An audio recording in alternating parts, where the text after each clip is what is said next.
On va faire le point avec vous, Thibaut Hu, bonsoir. Bonsoir. Reporter à la rédaction d'Europe 1. D'abord, ce projet, il date pas d'hier. Effectivement, Pierre, le chantier a été lancé il y a 30 ans, en 1992.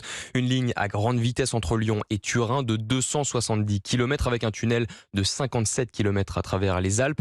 L'objectif, augmenter largement le fret ferroviaire, mais aussi désengorger les routes. C'est en tout cas ce qu'avance Telt, la société franco-italienne en charge du projet. 44 millions de tonnes de marchandises transitent chaque année dans cette zone. La ligne permettrait d'en absorber 25 millions sur les rails. Ce serait aussi et surtout une meilleure liaison avec l'Italie. Comptez 1h47 pour faire Lyon-Turin contre 3h47 aujourd'hui, 2 heures de moins donc. Et le chantier a bien avancé, 20% des galeries sont déjà creusées, mise en service prévue pour 2032. Alors, vous avez noté comme moi ces deux phrases de Mathilde Panot. On veut, dit-elle, éventrer les montagnes avec 260 km de tunnel.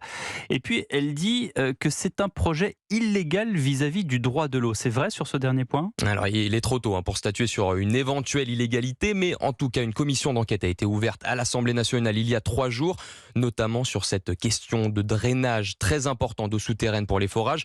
On parle de 100 millions de mètres cubes par an, mais aussi de tonnes de déchets à stocker pour creuser les tunnels. Et si ce projet est très contesté, c'est aussi parce qu'il existe déjà une ligne ferroviaire sous-exploitée selon les opposants. Un gaspillage de fonds publics dénonce les militants écologistes. La Cour des comptes estimait il y a 10 ans le coût des travaux à 26 milliards d'euros. Avec l'inflation, il pourrait finalement dépasser les 30 milliards. Merci Thibaut Hu pour ces précisions.